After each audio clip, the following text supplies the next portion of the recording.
Hello, aspirants. Welcome to the UPSC Analyzer. Today we will discuss newspaper analysis dated 16th of December 2022.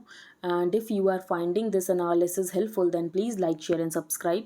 And यहाँ पर first news है, government says new system to appoint judges is the need.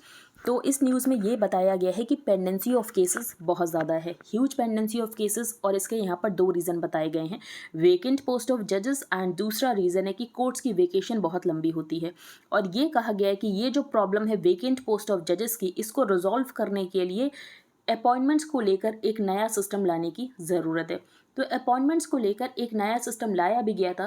Higher judiciary में appointment होता है collegium system के through, तो collegium system को replace करने के लिए एनजेएसी को लाया गया था, लेकिन सुप्रीम कोर्ट ने NJAC national judicial appointments commission को अनकॉन्स्टिट्यूशनल डिक्लेयर कर दिया था, ये कहते हुए कि ये यहाँ पर जुडिशरी के इंडिपेंडेंस को अंडरमाइन करता है।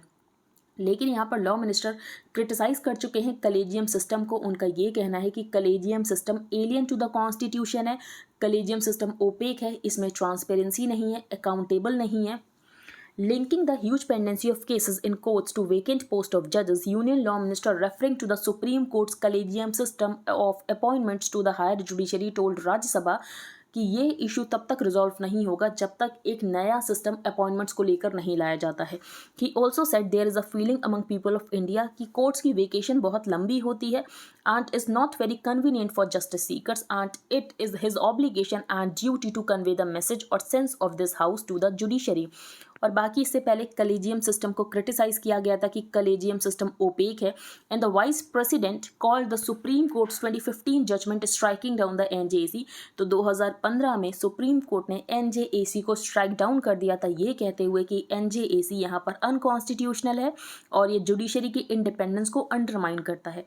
Back in August 2014, almost all parties united in both houses in parliament and more than 50% of states, including those led by the Congress and the left, unanimously ratified laws to bring in the NJAC। और NJAC यहाँ पर replace करता collegium system of appointments of जजेस to the higher courts, लेकिन NJAC को supreme court ने unconstitutional declare कर दिया।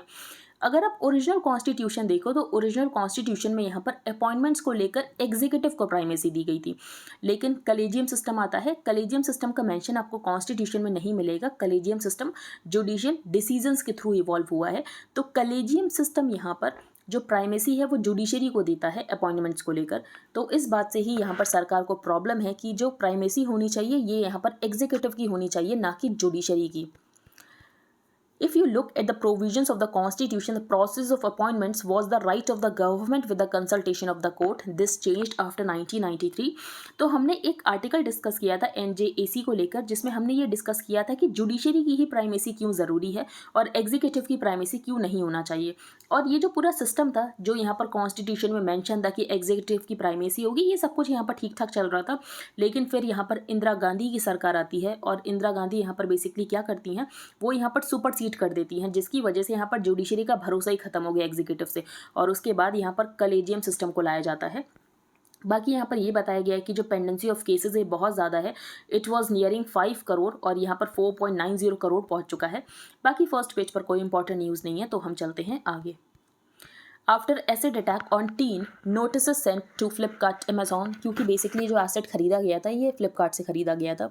तो इसके बाद यहाँ पर जो सेंट्रल कंज्यूमर प्रोटेक्शन अथॉरिटी है, सेंट्रल कंज्यूमर प्रोटेक्शन अथॉरिटी को इस्टेब्लिश किया गया है under section 10 of the consumer protection act of 2019।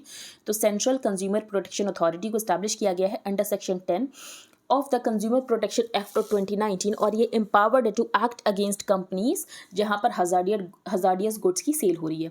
Under section 2 clause 9 of the act, the definition of consumer rights. तो कंज्यूमर राइट्स की डेफिनेशन में क्या क्या include, right to be protected against the marketing of goods, products और services जो कि hazardous हो सकते हैं to life and property. Besides section 20 of the act gives powers to the CCPA to order recall of hazardous goods. तो CCPA को यहाँ पर बनाया गया है under section 10 of the Consumer Protection Act of 2019 and is empowered to act against companies जहाँ पर hazardous goods की सेल हो रही है। नेक्स्ट हम चलते हैं आगे। फॉर्डर इन्फ्लेशन राइजेस टू 27.66% इन नवंबर। तो फॉर्डर इन्फ्लेशन बहुत ज़्यादा है, तो जो फैमिलीज़ यहाँ पर डिपेंडेंट हैं अपनी लाइवलीहुड के लिए कैटल रियरिंग के ऊपर, तो वो यहाँ पर बहुत ज़्यादा सफ़र कर रही हैं। तो फॉर्डर क्या होता है, बेसिकली चारा होता है फॉर्डर। और इसमें इन्फ्लेशन बहुत ज़्यादा है। Contemporary epicentre of terror still active, तो ये कौन है कंटेम्प्रेरी एपिसेंटर? तो ये है पाकिस्तान। और यहाँ पर जो हमारे एक्सटर्नल अफेयर्स मिनिस्टर हैं, इन्होंने चाइना को भी ऐसे वेल्ड रेफरेंस पे कहा है चाइना के लिए कि चाइना यहाँ पर प्रपोजल्स को ब्लॉक करता है। तो फॉर एग्जांपल किसी टेररिस्ट को 1267 सैंक्शंस कमेटी में डालने की बात होती है तो चाइना उस प्रपोजल को ब्लॉक कर देता है, क्योंकि चाइना नहीं चाहता है कि कोई Pakistani based terrorist 1267 sanctions committee में जाए, क्योंकि चाइना के अपने जियोपॉलिटिकल इंटरेस्ट हैं। External Affairs Minister S. Jaishankar Thursday told the UNSC that the contemporary epicenter of terrorism remains active, as he lamented that evidence-backed proposals to backlist terrorists are put on hold without adequate reason in a veiled attack on China and its ally Pakistan. और बाकी India ने declare किया है its candidature for non-permanent membership of the UNSC for 2028-29। तो ये आपको पता होना चाहिए। Agni 5 ballistic missile test fired successfully, तो इसकी रेंज है 5500 किलोमीटर की। और अग्नि 6 के ऊपर भी काम चल रहा है, अभी इसको ऑफिशियली नहीं बताया गया, लेकिन अग्नि 6 भी यहाँ पर डेवलप हो रही है। अग्नि 5 को किसने डेवलप किया है? तो उसको डेवलप किया गया है by the DRDO। India on Thursday carried out a successful night time flight test of the range surface to surface nuclear capable ballistic missile. तो ये long range surface to surface nuclear capable ballistic missile है Agni 5। The strategic forces command, तो strategic forces command fall होती है under the purview of a nuclear command authority of India. तो SFC fall होता है under purview of the nuclear command authority of India which operates the Agni 5 carried out the successful test from the APJ Abdul Kalam island off the coast of Odisha. The nuclear capable missile which uses a 3-stage solid fuelled engine has been developed by the DRDO। तो इसको यहाँ पर develop किया गया है by the DRDO। SFC is a key tri-services formation that manages and administers all the strategic assets and falls under purview of the Nuclear Command Authority of India। और इसकी range यहाँ पर 5000 से लेकर 5500 किलोमीटर तक है। अग्नि 6 जो है उसकी रेंज यहाँ पर 8000 किलोमीटर तक की होगी। और हमारी न्यूक्लियर डॉक्ट्रिन के बारे में बताया गया है कि हमारी न्यूक्लियर डॉक्ट्रिन है क्रेडिबल मिनिमम डेटरेंस की एंड नो फर्स्ट यूज़, कि हम यहाँ पर पहला यूज़ नहीं करेंगे, लेकिन अगर हमारे अगेंस्ट यूज़ होता है तो जो रिटेलिएशन होगा ये बहुत ज़्यादा मैसिव होगा। Building and maintaining a credible minimum deterrent posture of no first use, meaning nuclear weapons को सिर्फ यहाँ पर रिटेलिएशन में ही यूज़ किया जाएगा against a nuclear attack on Indian territory और on Indian forces anywhere. The nuclear retaliation to a first strike ये massive होगा और इसकी वजह से यहाँ पर अनएक्सेप्टेबल डैमेज भी हो सकता है। While the DRDO has not officially declared, अग्नि 6 भी यहाँ पर अंडर डेवलपमेंट है और इसकी रेंज यहाँ पर 8000 किलोमीटर तक की होगी। The development of Agni missiles ये 1980 में शुरू हुआ था under integrated guided missile development programme, जिसको कि स्पीयर हेड किया गया था by doctor APJ Abdul Kalam.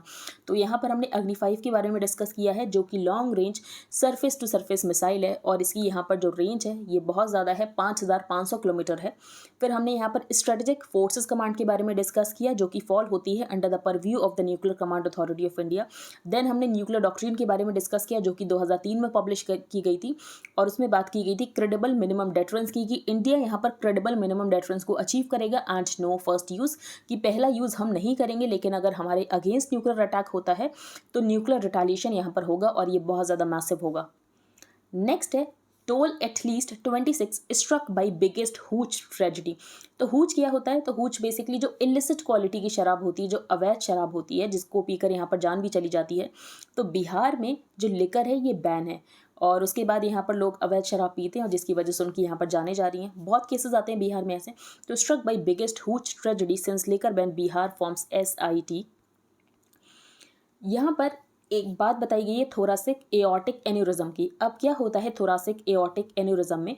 तो बेसिकली यहाँ पर जो ब्लड वेसल की वॉल होती है ये वीकन हो जाती है और इसीलिए चांसेस होते हैं कि ब्लड वेसल यहाँ पर रप्चर हो जाएगी और जो कभी कभी लीथल भी हो सकता है और यहाँ पर इंसान की डेथ भी हो सकती है। अब इसके क्या रीजन है, ब्लड वेसल यहाँ पर क्यों वीक हो जाती है, ब्लड वेसल की वॉल्स यहाँ पर क्यों वीक हो जाती है, उसके रीजन हम डिस्कस करेंगे। An aneurysm is a localized weakening of the wall of a blood vessel, causing the vessel to bulge in that area. It increases in size over time, and the wall of the blood vessel affected gets progressively weaker. The vessel may ultimately burst or separate, और जिसकी वजह से bleeding rush हो सकता है, जो यहाँ पर lethal भी हो सकता है। An aortic aneurysm is a weakening and bulging in a portion of the aorta, the main artery that ships blood out from the heart, and thoracic refers करता है to the chest region. Causes and symptoms, तो ये यहाँ पर thoracic aortic aneurysm की क्या reasons हैं, तो डीजेनरेटिव डिजीजेस का एक रीजन हो सकता है, genetic disorders, family history, inflammation of the arteries and the plaque buildup on the artery walls, तो ये यहाँ पर इसके रीजन हो सकते हैं। तो आपको बस थोड़ा बहुत आइडिया पता होना चाहिए। यहाँ पर एक सिंड्रोम की बात की गई है, मार्फन सिंड्रोम की। मार्फन सिंड्रोम एक जेनेटिक डिसऑर्डर होता है that increases the risk of this type of aneurysm, और इसकी वजह से जो बॉडी की एबिलिटी होती है प्रोटीन को बनाने की, जो कि ज़रूरी होता है कनेक्टिव टिश्यू को बिल्ड करने के लिए, ये बॉडी की एबिलिटी यहाँ पर कम हो जाती है। नेक्स्ट यहाँ पर बताया गया है लाइन ऑफ एक्चुअल कंट्रोल के बारे में। तो इंडिया और चाइना के बीच में यहाँ पर जो लाइन ऑफ एक्चुअल कंट्रोल है ये एक्चुअली 3488 किलोमीटर की है, जो कि 3 सेक्टर्स में डिवाइडेड है। एक है western sector, then middle sector, then eastern sector. तो वेस्टर्न सेक्टर में हमें गलवान वैली क्लैशेस देखने को मिले थे, अभी ईस्टर्न सेक्टर में रिसेंटली हमें ट्रांसग्रेशन देखने को मिला। A little over a third of the 3,488 km LAC falls in the eastern sector. Ever since the standoff in eastern Ladakh, trouble in some other sector of the contested border was anticipated. तो जब से यहाँ पर Galwan valley clash start हुए थे, ये anticipate था कि चाइना कहीं ना कहीं से ट्रांसग्रेशन करेगा, जो कि चाइना ने कर दिया ताइवान से, जो कि चाइना ने कर दिया तवांग सेक्टर में, where China claims virtually the entire state and particularly Tawang an important centre of Tibetan Buddhism. तो यहाँ पर ऑथर ने एक बात बताई है कि चाइना जो है, चाइना यहाँ पर कंसेशन करना चाहता था। चाइना ये चाहता था कि चाइना हमको जो अक्साई चिन वाला एरिया वो चाइना हमको वापस दे देगा, लेकिन चाइना हमसे चाहता था कि हम चाइना को तवांग दे दें। तो चाइना कंसेशन लेना चाहता था कि वेस्टर्न सेक्टर में चाइना कुछ कंसेशन कर दे, ईस्टर्न सेक्टर में हम चाइना को दे दें। लेकिन बात यह है कि अक्साई चिन वाला एरिया इतना इंपॉर्टेंट नहीं है, लेकिन तवांग सेक्टर बहुत इंपॉर्टेंट है। तवांग बेसिकली यहाँ पर सॉफ्ट पावर का काम करता है। तवांग यहाँ पर एक बुद्धिस्ट पिलग्रिमेज साइट है, तो ये सब यहाँ पर बताया गया है। Such a concession is now extremely unlikely, unlike Aksai Chin, of which Nehru famously said that not a blade of grass grows there. Tawang is a thriving Buddhist pilgrimage center. It is one of the 33 assembly segments in the West Arunachal Pradesh. तो तवांग वाला sector बहुत important है। अब ये dispute है ही क्यों eastern sector में, तो डिस्प्यूट इसीलिए है क्योंकि चाइना जो है वो मैकमोहन लाइन को मानने से मना करता है। तो चाइना कहता है कि जब यहाँ पर मैकमोहन लाइन का डिमार्केशन हुआ था बाई सर हेनरी मैकमोहन, तब यहाँ पर जो चाइना है उससे नहीं पूछा गया था। चाइना ने इनिशियली इसको एक्सेप्ट किया था, चाइना ने सब्सिक्वेंटली इसको रिफ्यूज करना शुरू कर दिया था। तो China claims Arunachal Pradesh as part of the Tibet autonomous region and describes it as South Tibet. तो चाइना का ये कहना ये सदर्न तिब्बत का पार्ट है। It views Tawang as an area of strategic importance for its control over Tibet and its Buddhist leadership. तो China जो है ये कंट्रोल दिखाना चाहता है बुद्धिस्ट लीडरशिप के ऊपर, इसीलिए चाइना जो है ये तवांग सेक्टर को क्लेम करता है, और चाइना यहाँ पर मैकमोहन लाइन को मानने से मना करता है। The Buddhist monastery in Tawang is India's biggest. The dispute over Tawang and Arunachal goes back to the India-China dispute over the McMahon line. For India, यही settled boundary है in the eastern sector, लेकिन China इसको मानने से मना करता है। और चाइना का ये कहना है कि चाइना से यहाँ पर कंसल्टेशन नहीं किया गया था, यहाँ पर तिब्बत से कंसल्टेशन किया गया था, और चाइना कभी तिब्बत को सॉवरन एंटिटी मानता ही नहीं है।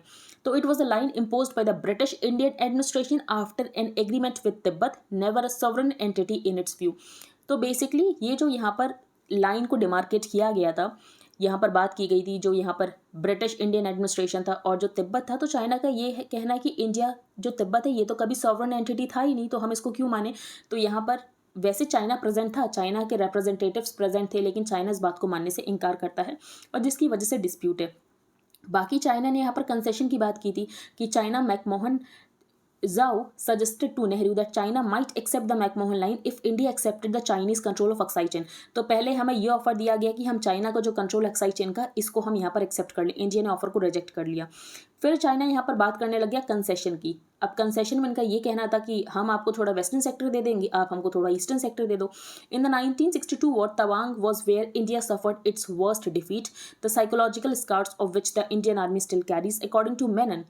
Zhao's offer to recognize the McMahon line in exchange for India accepting the Chinese claims in Ladakh was last reiterated by Deng Xiaoping in a conversation with G. Parthasarathi. Beijing has demanded concessions in the east for reciprocal concession in the west. In 1985 China ने specify किया था कि China जो east में चाहता है वो चाहता है Tawang sector. Such a concession is now extremely unlikely, क्योंकि तवांग सेक्टर बहुत ज़्यादा इंपॉर्टेंट है। नेक्स्ट है Bangladesh reaches out to IMF। तो हमने 2020 में डिस्कस किया था कि ये जो बांग्लादेश है इसकी पर कैपिटा इनकम इंडिया से ज़्यादा हो गई है। तो अब क्या हो गया इसकी इकॉनमी में प्रॉब्लम कि इसको यहाँ पर IMF के पास जाने की ज़रूरत पड़ रही है। तो वैसे इसकी इकॉनमी में कोई प्रॉब्लम नहीं है, इसकी इकॉनमी यहाँ पर फ्लरिश ही कर रही थी, लेकिन जब यहाँ पर रशिया यूक्रेन वॉर आता है तो उसकी वजह से यहाँ पर ग्लोबल स्लो डाउन हो जाता है, और ग्लोबल स्लो डाउन हो जाता है जिसकी वजह से यहाँ पर ग्लोबल डिमांड वीकन हो जाती है, और इसके एक्सपोर्ट्स जो हैं बांग्लादेश के वो सफ़र करते हैं, क्योंकि बांग्लादेश की जो यहाँ पर इकॉनमी है ये एक्सपोर्ट्स के ऊपर डिपेंडेंट है, और जिसकी वजह से इनके यहाँ होने लगता है करंट अकाउंट डेफिसिट बहुत ज़्यादा, इसीलिए ये IMF के पास गए हैं लोन लेने। Last month, Bangladesh reached out to the International Monetary Fund seeking help. According to an IMF press release, Bangladesh को यहाँ पर इकोनॉमिक असिस्टेंस दी जाएगी 37,000 करोड़ की। This is a significant reversal for an economy जिसने इंडिया को ओवरटुक कर दिया था in terms of per capita income in 2020। जब कोविड-19 आया था, जब पैंडेमिक ईयर था, तो आपको दिख रहा होगा कि कंट्रीज़ की ग्रोथ यहाँ पर नेगेटिव में चल रही है, कंट्रीज़ की इकॉनमी यहाँ पर कॉन्ट्रैक्ट हो गई है, लेकिन बांग्लादेश की इकॉनमी उस समय भी यहाँ पर ग्रो हुई थी।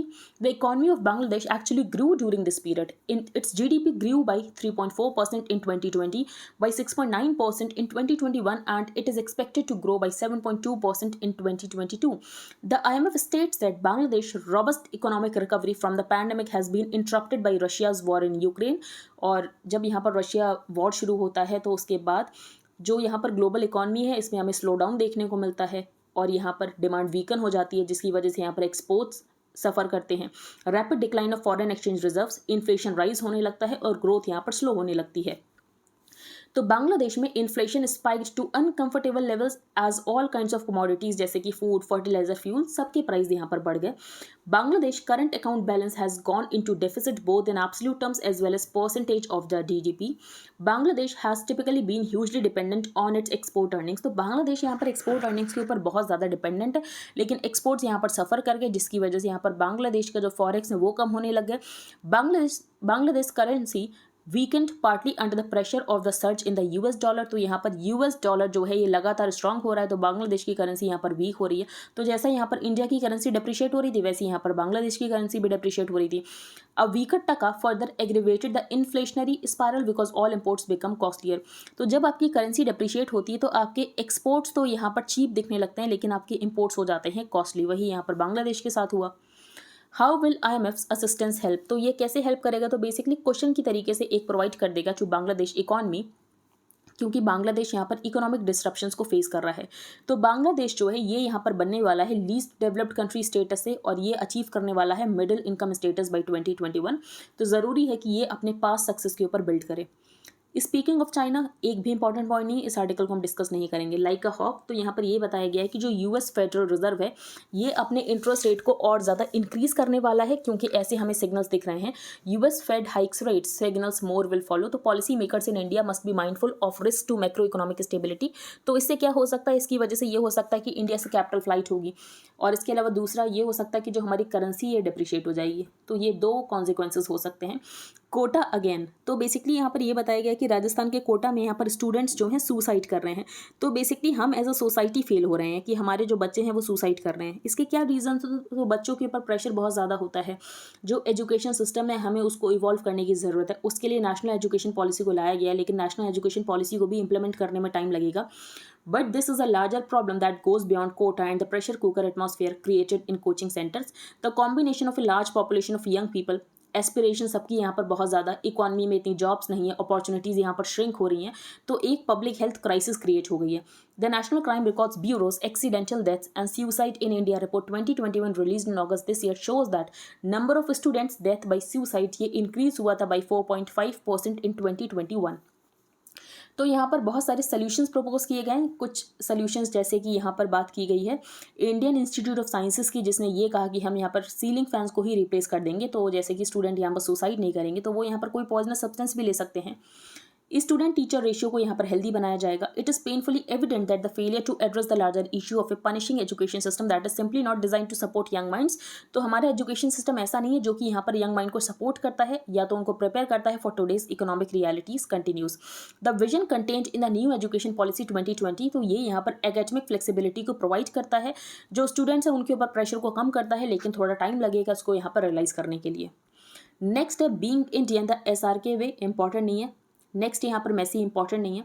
द की इज एक्सपोर्ट्स, तो ये हम डिस्कस नहीं करेंगे, ये हम कर चुके हैं। एंड एक्सेसिबल लॉ कर तो हम ये भी डिस्कस चुके हैं, लेकिन एक बार हम इसको करेंगे। न्यू डेटा प्रोटेक्शन बिल, तो न्यू डेटा प्रोटेक्शन बिल के बारे में हमने क्या क्या डिस्कस किया था अगर आपको याद हो, तो हमने ये डिस्कस किया था कि कि जो डेटा लोकलाइजेशन की रिक्वायरमेंट्स है उसको यहाँ पर थोड़ा ईज किया गया था और ये कहा गया था कि जो ट्रस्टेड जोग्राफीज़ है वहाँ पर डेटा शेयर हो सकता है। तो जो ट्रस्टेड जोग्राफीज़ है वहाँ पर cross border transfer of data हो सकता है। कौन डिसाइड करेगा कौन सी कंट्री यहाँ पर ट्रस्टेड जोग्राफी है? तो ये यहाँ पर सेंट्रल गवर्नमेंट डिसाइड करेगी। इसके अलावा जो सेंट्रल गवर्नमेंट है वो यहाँ पर स्टार्टअप या किसी पर्टिकुलर कंपनी को इस बिल के प्रोविजन से अडहेयर करने से एग्जेम्प्ट कर सकती है। अब ऐसा क्यों? क्योंकि अगर स्टार्टअप्स यहाँ पर नए नए कंपनी खुली होगी और उसके ऊपर आप कंप्लायंस कॉस्ट बहुत ज़्यादा इंक्रीज़ कर दो कि आपको इससे भी कंप्लाई करना, इस रूल से भी कंप्लाई करना है, तो जिसकी वजह से कंप्लायंस कॉस्ट इंक्रीज़ हो जाएगी और ease of doing business hurt होगा। तो सरकार ये नहीं चाहती थी, इसीलिए यहाँ पर स्टार्टअप्स को एग्जम्पशन दिया जा सकता है और इस बिल के साथ उनको अडहेयर करने की ज़रूरत नहीं है। बाकी नेशनल सिक्योरिटी इंटरेस्ट में भी एग्जम्पशन दिया जा सकता है। स्टेट एजेंसीज को भी एग्जम्पशन दिया जा सकता है, नेशनल सिक्योरिटी इंटरेस्ट में भी एग्जम्पशन दिया जा सकता है और स्टार्टअप कंपनीज को भी यहाँ पर एग्जम्पशन दिया जा सकता है। और बाकी डेटा लोकलाइजेशन के जो यहाँ पर रूल्स थे उनको थोड़ा ईज किया गया है। ट्रस्टेड जोग्राफीज में cross border transfer of data हो सकेगा। सिग्निफिकेंट डेटा फिड्यूशरी के बारे में बताया गया है। तो सिग्निफिकेंट डेटा फिड्यूशरी ये सेंटर ही डिसाइड करेगा। बेसिकली जो यहाँ पर हाई वॉल्यूम ऑफ डेटा को डील करेगा वो यहाँ पर सिग्निफिकेंट डेटा फिड्यूशरी हो गया। Data fiduciary and data principal में क्या डिफरेंस होता है? तो डेटा प्रिंसिपल बेसिकली जिसको डेटा बिलोंग कर रहा है वो है data principal. The data principal and data fiduciary, data principal refers to the subject जिसका डेटा प्रोसेस किया जा रहा है, जिसको एक्चुअली डेटा बिलोंग कर रहा है, and data fiduciary is an entity जो कि उस डेटा को प्रोसेस कर रहा है। The use of the term fiduciary, fiduciary का मतलब होता है ट्रस्ट। तो बेसिकली आप ट्रस्ट कर रहे हो अपने डेटा को कि वो आपका डेटा यहाँ पर प्रोसेस कर रहा है और वो आपके डेटा को ब्रीच नहीं करेगा। In line with this philosophy the rest of the bill describes the obligations of the data fiduciaries towards data principals की यहाँ पर डेटा फिड्यूशरीज की क्या ऑब्लिगेशंस है towards data principals. Two aspects of the bill are noteworthy. First, in addition to the general obligations to prevent कि यहाँ पर data का मिसयूज नहीं होना चाहिए। अच्छा, personal data and non personal data में क्या डिफरेंस होता है? तो पर्सनल डेटा जिससे किसी इंडिविजुअल को आइडेंटिफाई किया जा सकता है वो होता है personal data. This distinction is essential as only companies that process vast amounts of data और have a potential impact on the country's sovereignty and integrity need to take such stringent measures. तो यहाँ पर बात की गई है significant data fiduciaries की। तो सिग्निफिकेंट डेटा फिड्यूशरीज जो कि यहाँ पर हाई वॉल्यूम ऑफ डेटा के साथ डील करेंगे वो यहाँ पर होते हैं सिग्निफिकेंट डेटा फिड्यूशरीज, और उनको बेसिकली यहाँ पर एक्स्ट्रा काम करने के लिए कहा जाएगा कि आपको यहाँ पर डेटा ऑडिटर को भी अपॉइंट करना है। Second, onerous provision on data localisation. तो डेटा लोकलाइजेशन को लेकर यहाँ पर जो नॉर्म्स है उनको थोड़ा ईज किया गया है। The reworked bill permits the government to notify countries to which data transfers may be permitted. तो कुछ कंट्रीज में यहाँ पर डेटा ट्रांसफर्स परमिट हो सकता है, इसको यहाँ पर सेंट्रल गवर्नमेंट डिसाइड करेगी। बाकी यहाँ पर यूरोपियन यूनियन के GDPR की बात की गई है। तो GDPR किसके हैं? ये है यूरोपियन यूनियन के। The bill must ensure that the penalties imposed are proportionate. तो यहाँ पर 50 करोड़ से लेकर 500 करोड़ तक की पेनल्टीज की बात की गई है। तो ऑथर ने बेसिकली ये कहा है कि इतना भी ज़्यादा फाइन मत लगा देना कि कंपनी को इकोनॉमिक लॉसेज हो जाए। To be effective, fines must not drive companies into economic loss. Even the exemptions granted to the center are extremely restrictive and in sync with the past judicial precedents and Article 19 Clause 2 of the Constitution. इसके लिए एक committee बनाई गई थी 2010 में जिसका नाम था जस्टिस श्री कृष्णा कमेटी। अब हम चलते हैं आगे। Consequences if US missiles go to Ukraine. तो यूएस कौन सी मिसाइल देने वाला है? इसका नाम है Patriot surface to air missiles. तो Patriot surface to air missiles. Next, economy page पर कोई इंपॉर्टेंट न्यूज़ है नहीं वैसे, पर यहाँ पर एक हम डिस्कस करेंगे बस। फाइनेंस कमीशन ने 15th फाइनेंस कमीशन ने ये रिकमेंड किया था कि फिस्कल डेफिसिट जो स्टेट्स का होना चाहिए वो कितना होना चाहिए? 4% for financial year 22, 3.5% in financial year 23 and 3% during financial year 24 to 26। कितना होना चाहिए स्टेट्स का यहाँ पर फिस्कल डेफिसिट? 4% 2022 में, 3.5% 2023 में एंड 3% 2024-26 में। If a state is unable to fully utilise the sanctioned borrowing limit. तो यहाँ पर जो बोरोइंग लिमिट स्टेट को बताई गई है, अगर स्टेट फर्स्ट 4 ईयर्स में इसको यूटिलाइज नहीं कर पाता है तो इसको ये बाद में अवेल कर सकता है in the subsequent years.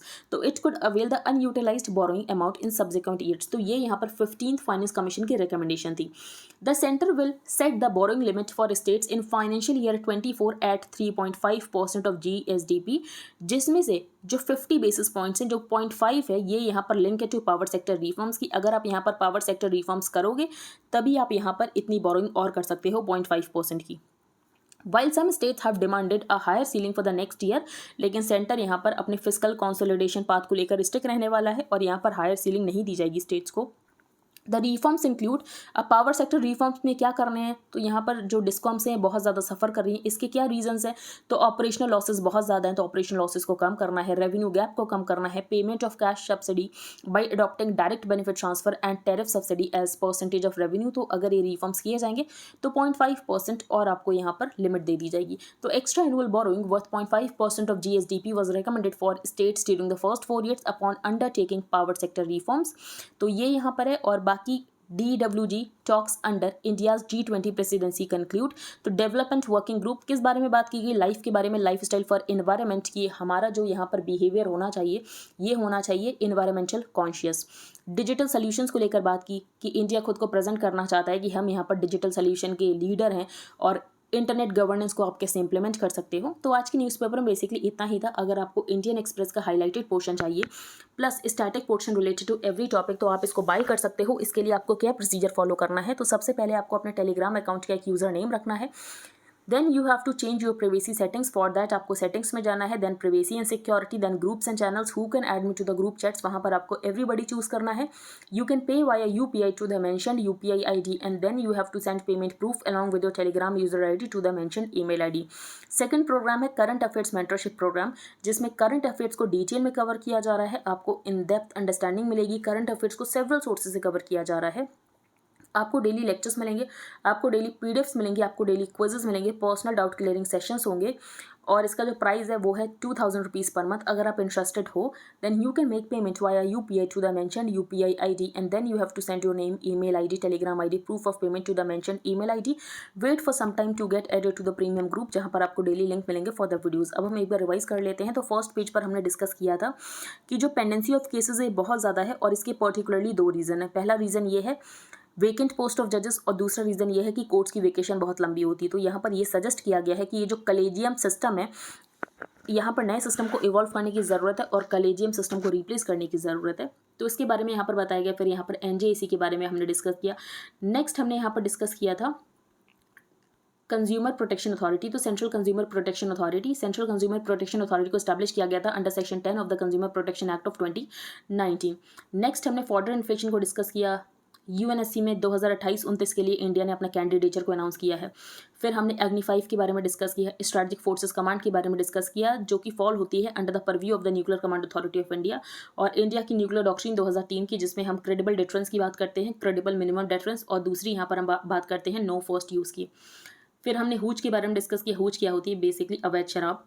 Thoracic aortic एनोमरिज्म, तो इसमें क्या होता है, बेसिकली जो ब्लड वेसल की वॉल होती है ये यहाँ पर वीकन हो जाती है और जिसकी वजह से यहाँ पर जो ब्लड वेसल है वो रप्चर भी हो सकती है और इंसान की डेथ भी हो सकती है। LAC past tense present uncertain, तो यहाँ पर हमने लाइन ऑफ एक्चुअल कंट्रोल के बारे में डिस्कस किया है, जो कि 3488 किलोमीटर लंबी है, लेकिन लाइन ऑफ एक्चुअल कंट्रोल का एक्चुअल डिमार्केशन नहीं है। दोनों ही कंट्रीज़ के डिफरेंट परसेप्शन है और जिसकी वजह से हमें हर सेक्टर में ही डिस्प्यूट देखने को मिलता है।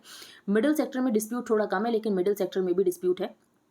ईस्टर्न सेक्टर अगर हम देखें तो ईस्टर्न सेक्टर में यहाँ पर जो तवांग है चाइना उसको क्लेम करता है। चाइना यहाँ पर अरुणाचल प्रदेश को ये कहता है कि ये जो अरुणाचल प्रदेश है ये यहाँ पर चाइना में सदर्न तिब्बत का पार्ट है एक्चुअली, और चाइना यहाँ पर मैकमोहन लाइन को मानने से मना करता है। चाइना ने कुछ कंसेशंस के बारे में बात की थी कि चाइना हमें अक्साई चीन का कुछ पार्ट दे देगा, हम यहाँ पर चाइना को तवांग दे दें, जो कि पॉसिबल नहीं हो सकता है। नेक्स्ट यहाँ पर बांग्लादेश यहाँ पर IMF के पास गया। क्यों गया है, क्योंकि बांग्लादेश की इकॉनमी में वैसे तो प्रॉब्लम नहीं है, लेकिन रशिया यूक्रेन वॉर की वजह से यहाँ पर क्या हुआ है, इनके जो एक्सपोर्ट्स है वो कम हो गए हैं और यहाँ पर बांग्लादेश की इकॉनमी जो है ये एक्सपोर्ट डिपेंडेंट है। कोटा अगेन, तो यहाँ पर नेशनल एजुकेशन पॉलिसी को इम्प्लीमेंट करने की बात की गई है। फिर हमने यहाँ पर बात की डेटा प्रोटेक्शन बिल की, तो डेटा प्रोटेक्शन बिल में यहाँ पर डेटा लोकलाइजेशन को लेकर ईजिंग की गई है और इसके अलावा यहाँ पर सिग्निफिकेंट डेटा फिड्यूशरीज के बारे में हमने डिस्कस किया कि सिग्निफिकेंट डेटा फिड्यूशरीज कौन होंगे। ट्रस्टेड जोग्राफीज में यहाँ पर cross border transfer of data हो सकता है। स्टार्टअप्स को यहाँ पर एग्जेम्पशन दिया जाएगा। इसके अलावा स्टेट एजेंसीज को भी एग्जेम्प्ट किया जा सकता है।